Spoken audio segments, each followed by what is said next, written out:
Dans la salle du Conseil des ministres, c'est la grande ambiance. Les anciens ministres sont ravis de se rencontrer entre eux et de recevoir les nouveaux. Les nouveaux qui intègrent les rouages du pouvoir sont partagés entre euphorie et sentiment de responsabilité.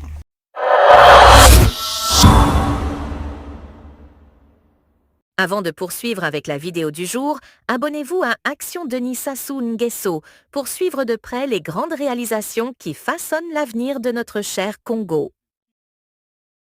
C'est un nouveau jour qui s'est levé le mercredi 6 mai 2026 au Palais du Peuple à l'occasion de la réunion du Conseil des ministres, la première après la présidentielle des 12 et 15 mars dernier. Le premier membre du gouvernement qui a foulé l'historique enceinte est Lydie Pongo, ministre des Affaires sociales et de l'Action humanitaire. Un signe de ponctualité qui renseigne davantage sur son engagement dans ses nouvelles fonctions. S'en sont suivis les autres membres de l'exécutif, anciens comme nouveaux. Au nombre de ces derniers, Steve Simplice Onanga, ministre des Hydrocarbures, un secteur vital pour l'économie nationale. Nous voulons mettre à contribution les Congolais dans l'exploitation d'énergie fossile. L'autre nouveau ministre est celui des Affaires étrangères, de la francophonie et des Congolais de l'étranger, Constant Serge Bunda. La diplomatie, qui est l'un des piliers de l'action publique du président de la République, il compte rendre encore plus audible la voix du Congo dans le concert des nations.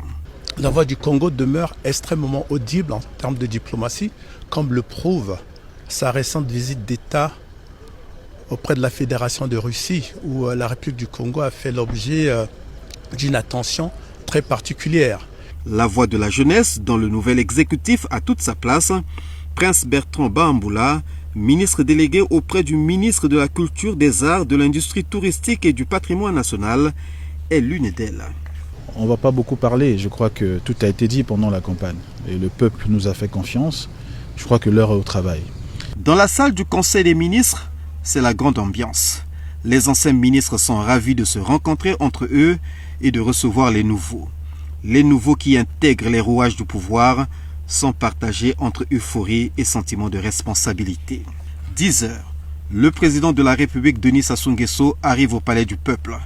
Il est reçu par le ministre d'État, directeur du cabinet du président de la République, Florent Tsiba. C'est alors que commence la réunion du Conseil des ministres, occasion de prise de contact et d'orientation qui a à son ordre du jour 3 affaires à savoir. Au titre du ministère des Finances, du Budget et du Portefeuille public, le projet de loi portant création de la Caisse des dépôts et consignations et le projet de décret portant apport en nature d'actifs acquis par l'État au profit de Congo Télécom et augmentation du capital. Au titre du ministère de l'Économie, du Plan de la Statistique et de la Prospective, la communication relative à l'organisation des assemblées annuelles de la Banque africaine de développement du 25 au 29 mai 2026 à Brazzaville.